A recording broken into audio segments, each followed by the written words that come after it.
ভেনেজুয়েলার ধ্বংসস্তূপে এখনো পাওয়া যাচ্ছে প্রাণের স্পন্দন। ৫ দিন পরও ৩৩ জনকে জীবিত উদ্ধার, নিখোঁজদের সন্ধানে স্বজনের আর্তনাদ।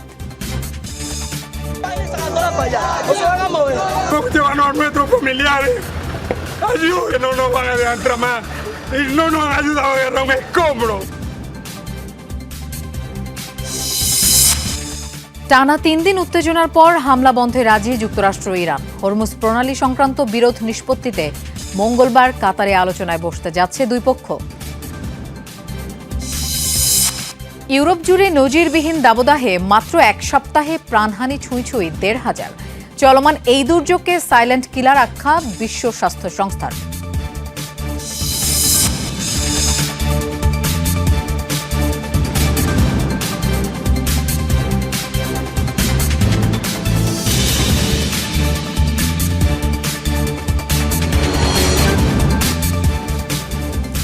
দর্শক আমন্ত্রণ যমুনা আইডেস্কে, আপনাদের সঙ্গে থাকছি আমি মৌসুমী আহমেদ লোপা। এতক্ষণ শিরোনাম দেখছিলেন, এবার যাচ্ছে পুরো খবরে।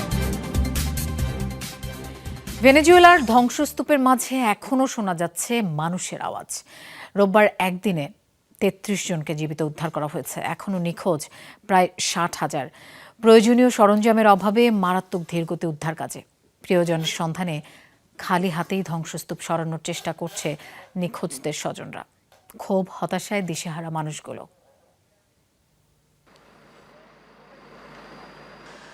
মাইলের পর মাইল ধ্বংসস্তূপের ভেতর থেকে বেরিয়ে আসছে একের পর এক মরদেহ। এরই মধ্যে টুকরো টুকরো সাফল্য। জোড়া ভূমিকম্পের কয়েকদিন পরও জীবিত উদ্ধার কেউ কেউ। বিশেষজ্ঞদের মতে প্রাকৃতিক দুর্যোগের পর প্রথম ৪৮ থেকে ৭২ ঘন্টা জীবিত মানুষ খুঁজে পাওয়ার জন্য সবচেয়ে গুরুত্বপূর্ণ সময়। সেই সময়সীমা পেরিয়ে গেছে আগেই। বেঁচে থাকলেও আটকে পড়াদের আর্তনাদের শক্তি নেই আর। ক্ষীণ আওয়াজে কেউ কেউ অস্তিত্বের জানান দিচ্ছে।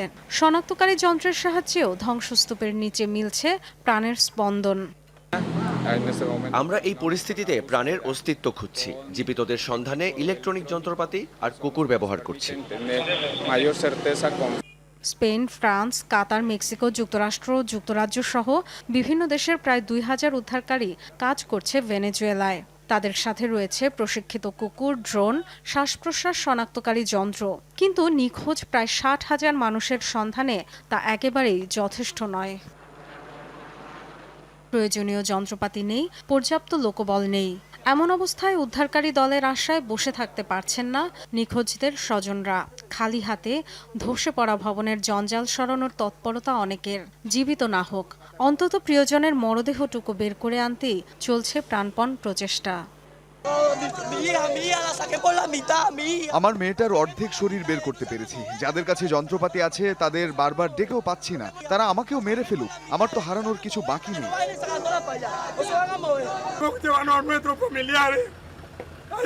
আমাদের সাহায্য দরকার, ভারী যন্ত্রপাতির দরকার। আমাদের কিছু জানতেও দিচ্ছে না। ভেনেজুয়েলায় স্থানীয় সময় বুধবার সন্ধ্যায় হওয়া জোড়া ভূমিকম্পে পুরোপুরি ধসে পড়েছে ৮ শতাধিক ভবন। ডরথি তাস্ট্রিন, যমুনা নিউজ। ভেনেজুয়েলায় জোরালো ভূমিকম্পের ৪ দিন পর ধ্বংসস্তূপের মধ্য থেকে বাবা ও ছেলেকে জীবিত উদ্ধার করা হয়েছে। রোববার একটি বিধ্বস্ত ভবন থেকে শ্বাসরুদ্ধকর অভিযান চালিয়ে তাদের বের করে আনে ফরাসি উদ্ধারকারী দল। অভিযানে ছিল মার্কিন সহায়তাকারীরাও। সার্চ ক্যামেরা ব্যবহার করে ধ্বংসস্তূপের মধ্যে প্রাণের সন্ধান পান উদ্ধারকারীরা। প্রাণপণ চেষ্টার মাধ্যমে দুজনকে উদ্ধার করা হয়। স্যালাইন দিয়ে তাদের দ্রুত অ্যাম্বুলেন্সে করে হাসপাতালে পাঠানো হয়। চিকিৎসকরা জানিয়েছেন তীব্র পানিশূন্যতা ও প্রচণ্ড দুর্বলতায় ভুগছেন তারা। ভেনেজুয়েলায় জরুরি সরঞ্জামের অভাবে ধীর গতিতে চলছে উদ্ধার কাজ। সহায়তায় কাজ করছে ১৬০০-র বেশি বিদেশি কর্মী। এই পর্যন্ত ১,৫০০-এর কাছাকাছি মরদেহ উদ্ধার করা হয়েছে, নিখোঁজ প্রায় ৬০,০০০। এবার ড্রোনের ক্যামেরায় ধরা পড়ল ভেনেজুয়েলায় জোরালো ভূমিকম্পের ভয়াবহতা। রোববার একটি ড্রোন ফুটেজ প্রকাশ করে সবচেয়ে ক্ষতিগ্রস্ত শহর লা গুয়াইরা কর্তৃপক্ষ। এতে সমুদ্র উপকূলবর্তী ভবনগুলোর বিস্তৃত ধ্বংসযজ্ঞ দেখা যায়। আবাসিক ভবনের পাশাপাশি শিল্প অবকাঠামোয় ব্যাপক ক্ষয়সাধন দেখা গেছে ফুটেজগুলোয়। যেসব অঞ্চলে উঁচু বাসভবন ছিল সেগুলো পুরোপুরি মাটির সাথে মিশে গেছে। ভূমিকম্পের পর প্রায় নিশ্চিহ্ন জনবসতিপূর্ণ এলাকাগুলো। টানা 3 দিন উত্তেজনার পর হামলা বন্ধে রাজি হয়েছে যুক্তরাষ্ট্র ইরান হরমুজ প্রণালী সংক্রান্ত বিরোধ নিষ্পত্তিতে। আগামীকাল মঙ্গলবার কাতারের রাজধানী দোহায় আলোচনায় বসতে যাচ্ছে দুই পক্ষ। তবে সমঝোতা স্মারকের শর্ত অনুযায়ী অন্তত 60 দিন ইরানের নিয়ন্ত্রণেই থাকবে জলপথ, এমন দাবি তেহরানের। এই নৌপথে অন্য কেউ হস্তক্ষেপের চেষ্টা করলে মেনে নেওয়া হবে না, কড়া হুঁশিয়ারি পররাষ্ট্রমন্ত্রী আব্বাস আরাকচির।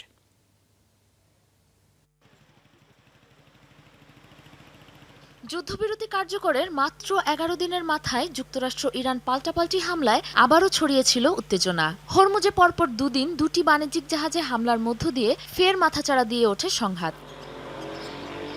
নৌযান আক্রান্তের ঘটনায় ইরানকে দায়ী করে দেশটির ভূখণ্ডে হামলা চালায় যুক্তরাষ্ট্র। জবাবে কুয়েত ও বাহরাইনে মার্কিন বাহিনীকে লক্ষ্য করে ড্রোন ছোড়ে তেহরান। এমন পরিস্থিতিতে ভেস্তে যেতে বসেছিল শান্তি প্রক্রিয়া।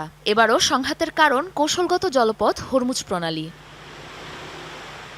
দুদেশের সমঝোতা স্মারক অনুযায়ী আগামী 60 দিনের জন্য হরমুজের টোল আদায় না করার শর্তে রাজি হয়েছিল ইরান। গুরুত্বপূর্ণ জলপথটির ট্রাফিক নিয়ন্ত্রণের কর্তৃত্ব পেয়েছিল তারা, যাতে যুক্তরাষ্ট্র অযাচিত হস্তক্ষেপ করেছে বলে অভিযোগ তুলেছে তেহরান।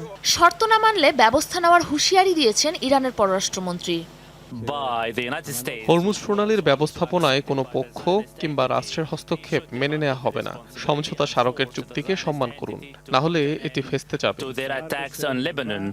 এমন পরিস্থিতিতে হরমুজ সংক্রান্ত বিরোধ নিষ্পত্তিতে আগামীকাল মঙ্গলবার কাতারের রাজধানী দোহায় বসবে তেহরান ওয়াশিংটন বৈঠক। আপাতত সামরিক তৎপরতা থেকে বিরত থাকতে রাজি দুপক্ষই। মার্কিন গণমাধ্যম অ্যাক্সিওস জানিয়েছে এই তথ্য। এদিকে তেহরান ওয়াশিংটন পাল্টাপাল্টি উত্তেজনার জেরে আবারও স্থবির হয়ে পড়েছে হরমুজে জাহাজ চলাচল। গেল দুদিনে প্রণালী অতিক্রম করেছে 48টি জাহাজ। সাবরিনা নুসরাত, যমুনা নিউজ। আবারও লেবাননে হামলা চালিয়েছে ইসরায়েল। হিজবুল্লাহর ভূগর্ভস্থ স্থাপনা ধ্বংসের দাবি জানিয়েছে সামরিক বিভাগ আইডিএফ। রোববার অভিযানের একটি ভিডিও প্রকাশ করে তেল আবিব। এতে দক্ষিণাঞ্চলে একটি গ্রামে বোমা বিস্ফোরণের দৃশ্য দেখা যায়। মূলত একটি সুড়ঙ্গ লক্ষ্য করে চালানো হয় হামলা। ইসরায়েলের দাবি, অস্ত্র মজুদে টানেলটি ব্যবহার করত হিজবুল্লাহ। অভিযান শুরুর আগে যুক্তরাষ্ট্রকে অবহিত করা হয়েছিল বলেও জানায় তারা। কয়েক ঘন্টা আগেই নাবাতিয়ে এলাকায় অভিযান চালায় ইসরায়েলি সেনারা। সেখানে একটি রকেট লঞ্চার ধ্বংসের দাবি করছে আইডিএফ। যুদ্ধবিরতি লঙ্ঘন করে যুক্তরাষ্ট্র ইরান সংঘাতের জেরে বিশ্ববাজারে আবারও বেড়েছে তেলের দাম। ব্রেন্ট ক্রুডের দাম ব্যারেল প্রতি দাঁড়িয়েছে $73 উপরে। একদিনে বেড়েছে 0.9% বেশি। এদিকে মার্কিন বাজারেও অপরিশোধিত তেলের দাম $70 উপরে। আগের চেয়ে বেড়েছে 1.3%। যুক্তরাষ্ট্র ইরান সমঝোতা স্মারক স্বাক্ষরিত হওয়ায় এক সপ্তাহ আগেই 10.5% বেশি দরপতন হয়েছিল বৈশ্বিক জ্বালানি বাজারে। হরমুজ প্রণালী কিছুটা স্বাভাবিক হতে শুরু করলেও আবারও অচলাবস্থা দেখা দেয় ওয়াশিংটন তেহরান উত্তেজনা ঘিরে।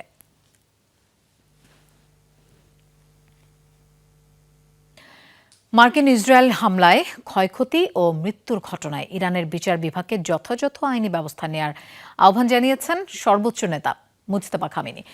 রোববার ইরানের বিচার বিভাগ সপ্তাহ উপলক্ষে দেয়া এক বিবৃতিতে এই কথা জানান সর্বোচ্চ নেতা। বিচার বিভাগকে অবশ্যই অপরাধী ও তাদের আগ্রাসনের বিরুদ্ধে কঠোর ব্যবস্থা নেওয়ার নির্দেশ দেন। দ্রুততম সময়ে অপরাধীদের পাকড়াও করে তাদের কর্মকাণ্ডের জন্য বিচারের আওতায় আনার জোর দাবি জানান। পাশাপাশি মামলার দ্রুত নিষ্পত্তি, বিচার প্রক্রিয়া সহজ, শক্তিশালী রায় কার্যকর এবং দুর্নীতির বিরুদ্ধে কঠোর পদক্ষেপ নেওয়ার আহ্বানও জানান সর্বোচ্চ নেতা।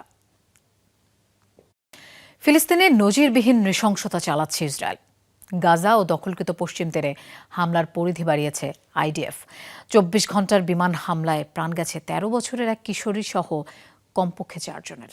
গুরুতর আহত হয়েছে বেশ কয়েকজন। ফিলিস্তিনি সংবাদ সংস্থা ওয়াফার তথ্য অনুযায়ী রোববার গাজার বেইত লাইয়াহায় চালানো ড্রোন হামলায় নিহত হন 2 জন। এছাড়া দক্ষিণের একটি শরণার্থী শিবিরে আইডিএফের অভিযানের পর মেলে একজনের মরদেহ। আহতদের নেওয়া হয় হাসপাতালে।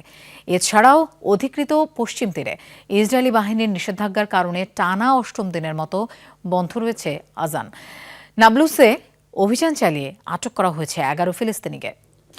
যুদ্ধবিরতির নামে গাজায় যে ইয়েলো লাইন টানা হয়েছিল সেটি কি এখন স্থায়ী সীমান্তে পরিণত হচ্ছে?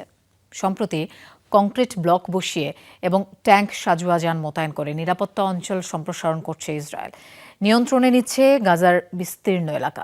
এতে ক্রমেই সংকুচিত হচ্ছে ফিলিস্তিনিদের বসবাসের জায়গা।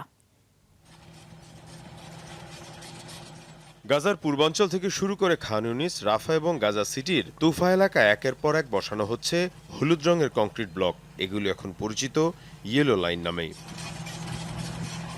যুদ্ধবিরতির সময় এটিকে সামরিক নিয়ন্ত্রণ রেখা বলা হলেও সময়ের সাথে সাথেই সেই লাইন আরও পশ্চিমে সরিয়ে নিচ্ছে ইসরায়েল। নতুন করে দখল করা হচ্ছে আরও জনবসতি, কৃষিজমি এবং গুরুত্বপূর্ণ এলাকা। বর্তমানে গাজার 60%-রও বেশি এলাকা ইসরায়েলের নিয়ন্ত্রণে। প্রধানমন্ত্রী বেনিয়ামিন নেতানিয়াহু এরই মধ্যে এই নিয়ন্ত্রণ 70% উন্নীত করার কথাও জানিয়েছেন। গাজা উপত্যকার 70% আমরা নিয়ন্ত্রণে নেয়ার পথে রয়েছি। যেসব এলাকা আমাদের দখলে রয়েছে সেগুলো হামাসের ঘাঁটি ছিল। 2 রাষ্ট্রভিত্তিক সমাধান আমরা কখনো মেনে নেব না, কারণ এই তত্ত্ব মেনে নেয়ার কোনো সুযোগ নেই। স্যাটেলাইট বিশ্লেষণেও মিলছে একই চিত্র। বিভিন্ন আন্তর্জাতিক গণমাধ্যম ও গবেষণা সংস্থার প্রতিবেদনে বলা হয়েছে, কয়েক মাসে একাধিক স্থানে কয়েকশো মিটার পর্যন্ত পশ্চিমে সরানো হয়েছে ইয়েলো লাইন। ফলে লাখো মানুষের জন্য বসবাসের জায়গা আরও ছোট হয়ে আসছে। বিশ্লেষকরা বলছেন, এটি শুধু সামরিক কৌশল নয়, বরং গাজার মানচিত্র বদলে দেওয়ার পরিকল্পনা। মীর মুশফিকা হাসান, যমুনা নিউজ। আফগানিস্তান সীমান্তে স্থল অভিযান ও বিমান হামলা চালিয়েছে পাকিস্তান। কমপক্ষে 29 জঙ্গিকে হত্যার দাবি পাক সেনাবাহিনীর।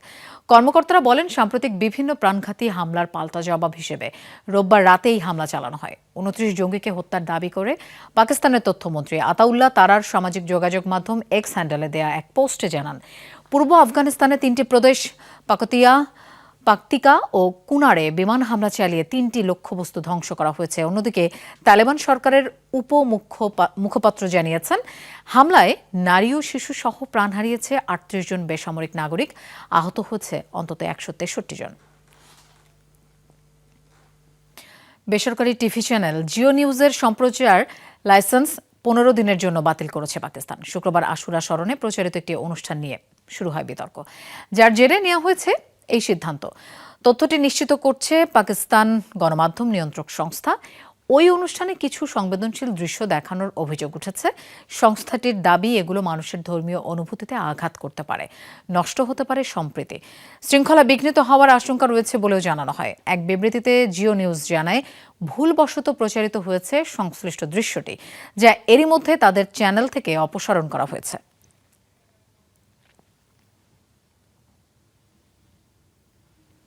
ইউরোপ জুড়ে নজিরবিহীন তাপদাহে মাত্র 1 সপ্তাহে প্রাণহানি ছুঁই 1,500। শুধু ফ্রান্সেই মৃত্যু হয়েছে হাজারের কাছাকাছি মানুষের। স্পেনে সেই সংখ্যা প্রায় 350। হিটওয়েভ জনিত কারণে মৃত্যু দেখেছে জার্মানি, ইতালি সহ কয়েকটি দেশও। রেকর্ড 40 ডিগ্রির বেশি তাপমাত্রা অনুভূত হচ্ছে পোল্যান্ড, চেক রিপাবলিক, জার্মানি ও অন্যান্য দেশে। ইউরোপে চলমান এই দুর্যোগকে সাইলেন্ট কিলার আখ্যা দিয়েছে বিশ্ব স্বাস্থ্য সংস্থা। 1 সপ্তাহেরও বেশি সময় ধরে তীব্র গরমে পড়ছে ইউরোপ। নজিরবিহীন হিটওয়েভে কুপকাত ফ্রান্স, স্পেন, ইতালি, জার্মানি সহ পুরো মহাদেশ। ওমেগা ব্লক আবহাওয়ার প্যাটার্নের কারণে রেকর্ড করা হচ্ছে স্বাভাবিকের চেয়ে অন্তত 15 থেকে 20 ডিগ্রি সেলসিয়াস বেশি তাপমাত্রা। ফ্রান্সের স্বাস্থ্য মন্ত্রণালয় জানিয়েছে, দেশটিতে হিটওয়েভজনিত কারণে মৃত্যু সংখ্যা বেড়ে দাঁড়িয়েছে 1000-এর কাছাকাছি। এদের বেশিরভাগই প্রবীণ, বয়স 60-ঊর্ধ্ব। 40%-এরই মৃত্যু হয়েছে নিজ বাড়িতে। এর মধ্যে গেল সপ্তাহেই সর্বকালের সবচেয়ে উষ্ণতম দিন পার করেছে ফ্রান্সবাসী। 39 থেকে 43 ডিগ্রি পর্যন্ত উঠেছে তাপমাত্রা। তাপপ্রবাহটি পশ্চিম, মধ্য এবং দক্ষিণ ইউরোপের বিস্তীর্ণ অংশে ছড়িয়ে পড়বে এবং ক্রমশ মধ্য ইউরোপ ও বলকান অঞ্চলের দিকে সরে যাবে। আপনাদের মনে করিয়ে দিই, এখন জুন মাস। আমরা এমন তাপমাত্রার সম্মুখীন হচ্ছি যা সাধারণত জুলাই মাসের শেষ বা আগস্টে হয়ে থাকত। ইউরোপের আরেক দেশ স্পেনে হিটওয়েভ জনিত মৃত্যু সংখ্যা প্রায় 350। নিহতদের মধ্যে বয়স্ক ব্যক্তির সংখ্যা তুলনামূলক বেশি। 1950 সালের পর দেশটি সর্বোচ্চ তাপমাত্রা দেখেছে চলতি মাসে। এদিকে টানা তৃতীয় দিনের মতো ইতিহাসের সবচেয়ে উষ্ণতম দিন পার করেছে জার্মানি। 41.7 ডিগ্রি সেলসিয়াস তাপমাত্রা রেকর্ড করা হয়েছে পূর্বাঞ্চলে। আরেক ইউরোপীয় দেশ চেক রিপাবলিকে লাগাতার 2 দিন ধরে 2 দফায় তাপমাত্রা রেকর্ড হয়েছে। রাজধানী প্রাগে তাপমাত্রা পারদ ছুঁয়েছে 41.1 ডিগ্রি সেলসিয়াস। সর্বকালের সর্বোচ্চ তাপমাত্রার রেকর্ড ভেঙেছে পোল্যান্ড। রোববার দেশটির একটি শহরে 40.5 ডিগ্রি সেলসিয়াস তাপমাত্রা রেকর্ড করা হয়। হিটওয়েভ জারি রয়েছে যুক্তরাজ্য, ইতালি সহ আরও কয়েকটি দেশে। অনিক রহমান, যমুনা নিউজ। ফ্রান্সে বিমান বিধ্বস্ত হয়ে কমপক্ষে 11 জন নিহত হয়েছেন। সোমবার দেশটির টম্বলেইন শহরে এই দুর্ঘটনা ঘটে। স্থানীয় সময়ে বেলা 11টা নাগাদ ন্যান্সি এসে বিমানবন্দর থেকে উড্ডয়নের পরই বিধ্বস্ত হয় বিমানটি। স্কাই ডাইভারদের বহন করছিল বেসামরিক উড়োযানটি। পাশেই ছিল একটি আবাসিক এলাকা। অল্পের জন্য রক্ষা পায় কয়েকটি ভবন। প্রত্যক্ষদর্শীরা জানান, খাড়াভাবে নিচে পড়ে যায় প্যারাশুট প্রশিক্ষণ স্কুলের বিমানটি। নিহতদের মধ্যে রয়েছেন পাইলট এবং বিমানে থাকা 10 যাত্রী। দুর্ঘটনার কারণ জানতে তদন্ত শুরু করেছে প্যারিস প্রসিকিউটর অফিস।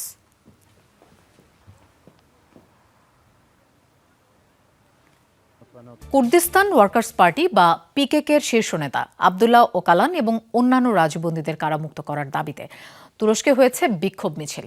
ওকালানের ছবি ও প্ল্যাকার্ড হাতে দিয়ারবাকির প্রদেশে হাজার হাজার মানুষ জড়ো হন। পতাকা উড়িয়ে চলে আন্দোলন। কুর্দিস্তান ওয়ার্কার্স পার্টির বন্দীদের মুক্তির দাবিতে স্লোগান দেয় তারা। সশস্ত্র গোষ্ঠীটির সাথে আঙ্কারা প্রশাসনের দীর্ঘ বিরোধ অবসানের দাবিও তোলেন আন্দোলনরতরা। ওই ঐতিহ্যবাহী নাচ গানের মধ্যে দিয়ে চলে প্রতিবাদ। অনাকাঙ্ক্ষিত ঘটনা এড়াতে কঠোর নিরাপত্তায় ছিল আইনশৃঙ্খলা বাহিনী। 1984 সাল থেকে পিকেকের সাথে চলমান বিরোধ নিরসনে নেয়া তুর্কি সরকারের উদ্যোগ বর্তমানে স্থবির, যার অগ্রগতির দিকে তাকিয়ে উভয় পক্ষ সে সময় থেকে এখন পর্যন্ত বিভিন্ন অভিযান ও সংঘর্ষে প্রাণ হারিয়েছেন 40,000-এর বেশি মানুষ। সার্বিয়ার প্রেসিডেন্ট আলেকজান্ডার ভুচিচের পদত্যাগের পর এবার দেশটির প্রশাসনিক সংস্কারের দাবিতে চলছে বিক্ষোভ।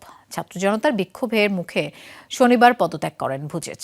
এর আগে প্রায় 12 বছর ক্ষমতায় ছিলেন তিনি। দুর্নীতি, স্বজনপ্রীতি এবং বিরোধী দলের উপর দমন পীড়নের অভিযোগে তার বিরুদ্ধে ছাত্রদের নেতৃত্বে শুরু হয় আন্দোলন। মাসব্যাপী বিক্ষোভের পর ক্ষমতা ছাড়তে বাধ্য হন তিনি। তবে এবার আন্দোলনকারীদের দাবি, সার্বিয়ার পুরো প্রশাসন জুড়ে এখনও রয়ে গেছে ভুচিচের অনুগত কর্মকর্তারা। তাই পুরো প্রশাসন ঢেলে না সাজানো হলে আগাম নির্বাচনের মাধ্যমে আবারও ক্ষমতা কুক্ষিগত করতে পারেন আলেকজান্ডার ভুচিচ। 3 মাসের সন্তানকে সঙ্গে নিয়ে আন্তর্জাতিক বৈঠকে যোগ দিয়ে আলোচনায় এক নারী সুইডিশ মন্ত্রী। সোশ্যাল মিডিয়ায় রীতিমতো ভাইরাল তার সাহসী পদক্ষেপ। গুরুত্বপূর্ণ পদে থাকা সত্ত্বেও মায়ের মমতাময়ী এই স্বভাবকে প্রশংসায় ভাসাচ্ছেন নেটিজেনরা। ঘটনাটি ঘটেছে ইউরোপিয়ান ইউনিয়নের জলবায়ু সংক্রান্ত এক সামিটে। লুক্সেমবার্গে চলছিল জলবায়ু পরিবর্তন সংক্রান্ত দীর্ঘ আলোচনা, যেখানে একে একে যোগ দিচ্ছিলেন ইউরোপিয়ান ইউনিয়ন প্রতিনিধিরা। হঠাৎ করেই সবার নজর কাড়ল বৈঠকের 3 মাস বয়সী সর্বকনিষ্ঠ এক সদস্য অ্যাডাম। মা সুইডিশ মন্ত্রী রমিনা পোরমুখতারির কোলে চড়ে আলোচনায় উপস্থিত হয় অ্যাডাম। গেল মার্চ থেকে নেওয়া মাতৃত্বকালীন ছুটি শেষে কর্মস্থলে ফেরেন ওই নারী। এমন অবস্থায় নিজ শিশুকে বেবি ক্যারিয়ার ব্যাগে ঝুলিয়েই উপস্থিত হন বৈঠকে। তবে তিনি একা নন। নিজের শিশুকে দেখাশোনার জন্য স্ত্রীর সাথে লুক্সেমবার্গে পৌঁছেছেন স্বামী লুকাস গ্রাফস্টর্ম। মূলত পারিবারিক ও কর্মক্ষেত্রের দায়িত্বের টানাপোড়েনে কর্মজীবন থেকে যাতে নারীরা ছিটকে না পড়েন, সেই সচেতনতা বাড়াতেই এমন পদক্ষেপ জলবায়ু মন্ত্রীর। সুইডেনের দীর্ঘ 16 মাস ব্যাপী অভিভাবককালীন ছুটি ও উদারনীতি বিশ্ববাসীর সামনে তুলে ধরতেই নিজের শিশুকে কোলে নিয়ে সভায় আসেন রমিনা। কাউন্সিলে ফিরতে পেরে আমি অত্যন্ত আনন্দিত। একই সাথে একজন দায়িত্বশীল মন্ত্রী এবং একজন দায়িত্বশীল মা হওয়ার উদাহরণ তৈরি করতে পেরেও আমি খুশি। নারীদের যেন কেরিয়ার আর পরিবারের মধ্যে একটিকে বেছে নিতে না হয়, সে কারণে আমি বিশ্বকে দেখাতে চেয়েছি একজন মন্ত্রী হওয়ার পাশাপাশি একজন মায়ের দায়িত্ব পালন করা সম্ভব। সুইডেনের রাজনীতিতে এক প্রভাবশালী নাম রমিনা। ইরান থেকে সুইডেনে আসা রাজনৈতিক শরণার্থী বাবার দীর্ঘ লড়াই ও অভিজ্ঞতাই মূলত তার রাজনীতিতে আসার অনুপ্রেরণা। স্টকহোমের এক মধ্যবিত্ত অভিবাসী পরিবারে বড় হওয়া রমিনা উপসালা বিশ্ববিদ্যালয় থেকে স্নাতক অর্জন করেন রাষ্ট্রবিজ্ঞানে। ইউরোপিয়ান ইউনিয়নের বৈঠকের ইতিহাসে কোনো শিশুর অংশগ্রহণ এই প্রথম। সাবরিনা নুসরাত, যমুনা নিউজ। দর্শক, এই ছিল যমুনা আইডেস্ক। এতক্ষণ সাথে থাকার জন্য ধন্যবাদ সবাইকে।